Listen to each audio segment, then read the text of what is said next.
Pemirsa, kita kembali berbincang dengan Bang Sofyan Daud. Bang Sofyan Daud itu dulu susah sekali dikenalnya ketika tahun 2000-an begitu ya, 2002 sampai 2005, karena selalu menggunakan kacamata dan topi, sehingga saya juga susah mengenali. Ketika di hutan aja baru kemudian bisa tahu wajahnya, tapi tetap dengan ciri khas topi dan kacamata. Nah, pemirsa, kita lanjutkan bincang ini. Bang Sofyan, itu 5 tahun di penjara Malaysia. Apa saja yang dilakukan selama 5 tahun itu? Bisa diceritakan? Baik. Ya. Yang pertama, kita 2 tahun setengah itu di penjara Kampung Uyan namanya. Ya. Itu tahanan memang penjara itu, sel. Kita itu di Tanah Leman, kita sebanyak sekitar 27 orang, 20 orang lebih satu bilik. Ukuran berapa kali berapa itu? Tidak, itu sekitar tuh 15 ya, 15 kali 20, barangkali gitulah. Pokoknya sekitar ukuran 27 orang tidur itu, kalau pakai tempat tidur alas itu pas-pas lah. Oh, pas ya. Kamar mandi di dalam itu. Iya. Jadi kita situ sebagai tahanan reman menunggu hasil apa keputusan hari ke hari. Ya, yang perjuangan pertama itu hanya sabar. Sabar, jadi belajar agama, mengaji yang sudah lama kita ingatin lagi gitu. Mungkin pernah juga orang Melayu yang agak jahat masuk gabung kita itu, ya kita kasih pencerahan agama, banyaklah kita dukung bantu itu. Jadi membaca, berkawan dengan masuk orang luar. Ada belajar politik juga di penjara itu? Belajar. Di situ kan banyak juga pelayan dari luar.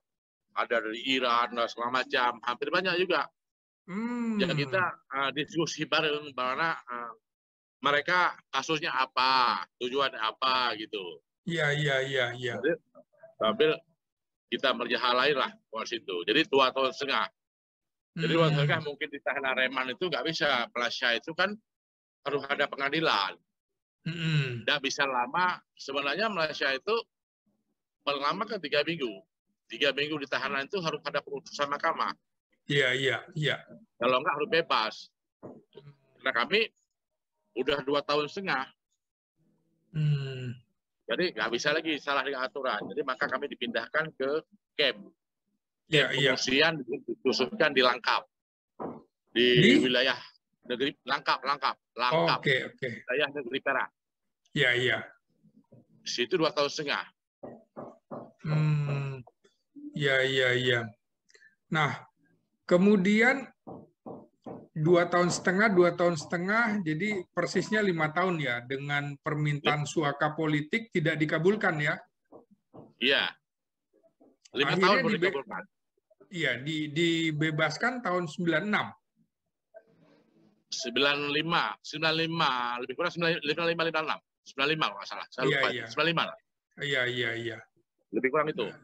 Dari situ kemana, langsung balik lagi ke Aceh atau bagaimana?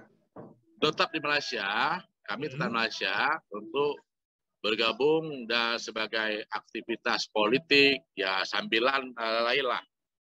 Pokoknya di Malaysia itu udah kita mau menguasai ada satu, karena kami ini politik kebebasan di bawah di KDN, Kementerian Dalam Negeri Malaysia, USCR. Iya. Jadi kami mempunyai satu kartu itu, yang bisa gunakan buat paspor, buat lesen ataupun SIM, dan bisalah bekerja dengan sertifikat itu. Panjang setahun tanpa biaya. Iya. Jadi memang setelah bebas juga tidak langsung balik ke Aceh ya, masih tetap di Malaysia ya?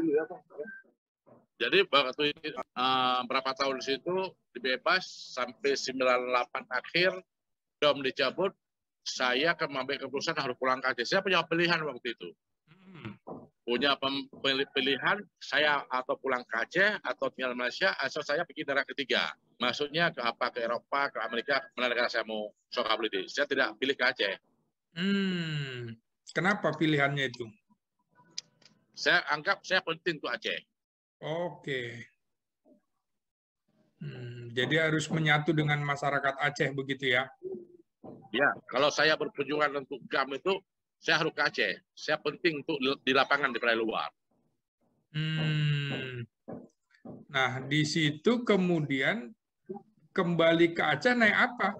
Naik pesawat atau kapal perahu lagi?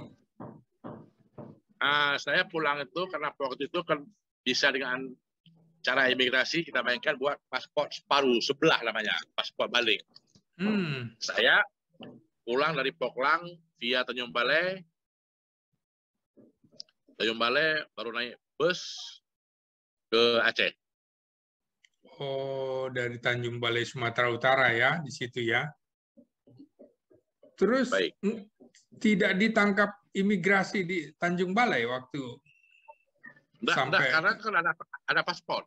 Oh, tetap ada paspor. Bisa. Paspornya minta dari mana? Dari mengurus di sana, dari kota juga. Oh, iya, kedutaan Indonesia di sana ya. Itu kan udah namanya kan udah habis dom selama jam. Tapi yang ngurus orang lain, bukan saya yang ngurus. Oke. Jadi tahun berapa ya kembali itu? 98. 98. Oke. Dari 98 sampai ke belakangnya atau ke depannya, 98, 99, 2000, apa aja aktivitasnya? Tetap penerangan kita kembangkan.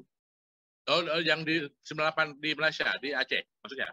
Iya, di Aceh. Di Aceh kita kembangkan.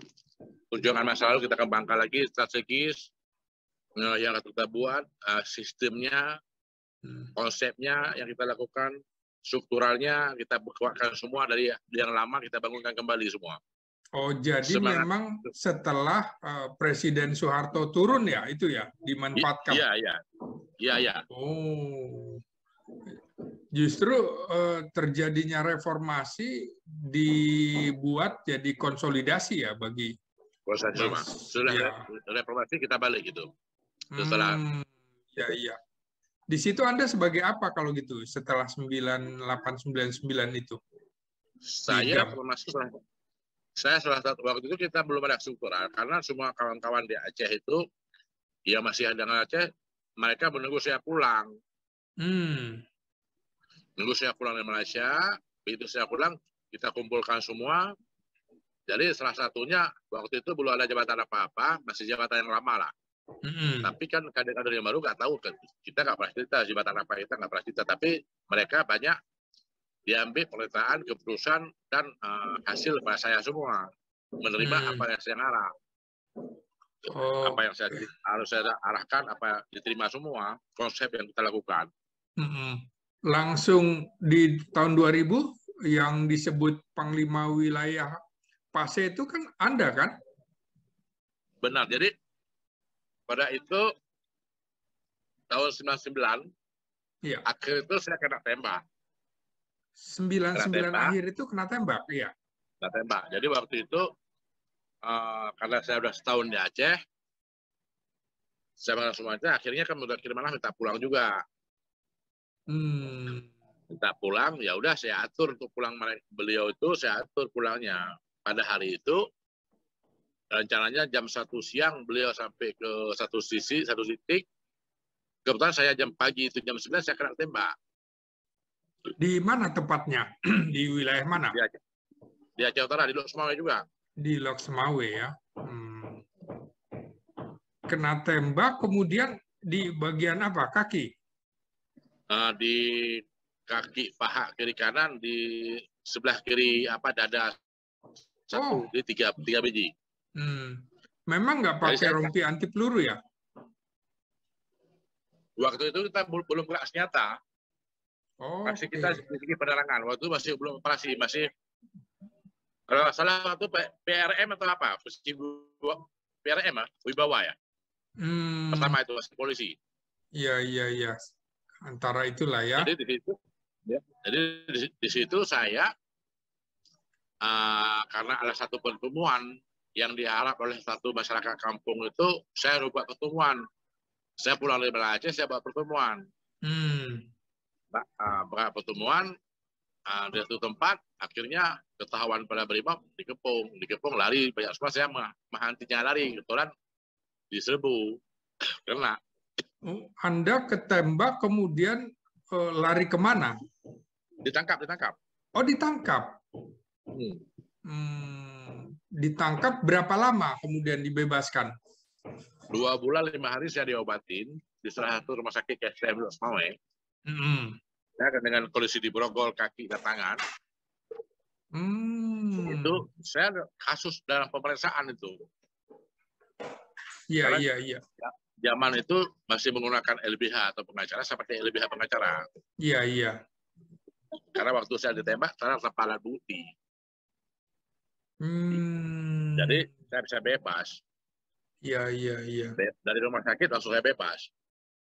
Oke, langsung dibebaskan ya, nggak ada tuntutan. Oke, jadi kita dari situ masuk ke 2000. Anda aktif lagi di 2001, 2002 ya, atau tahun berapa? Langsung dari 2 bulan setelah penjara langsung aktif. Begitu keluar saya langsung aktif. Karena di luar pun menunggu saya bebas dari tahanan. Iya. Oh, udah ditunggu ya? Iya. Jadi pada waktu itu masih menjadi anggota pasukan atau sudah jadi Panglima Wilayah Pasai ya? Belum ada struktural di Pasai. Oh, belum ada. Begitu saya keluar dari penjara, dari tahanan itu baru kita buat struktural. Karena di Amakanda ada mana lain kawan itu menunggu saya keluar dulu baru diatur struktural. Iya. Kan ramai juga tuh waktu era itu 2002-2003 pengepungan Cotring yang saya suka telepon Bang Sofyan itu. Sebenarnya itu posisi Anda ada di mana waktu pengepungan Cotring di Aceh Utara itu? Kalau kita hitung kan hampir 2 bulan ya, 45 hampir hari. 2 bulan, iya. Itu di mana-mana.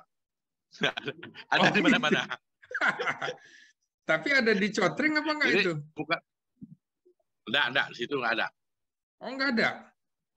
Enggak ada. Itu kan skenario yang kita buat. Oh gitu. Wah, terkecoh juga kami wartawan ya.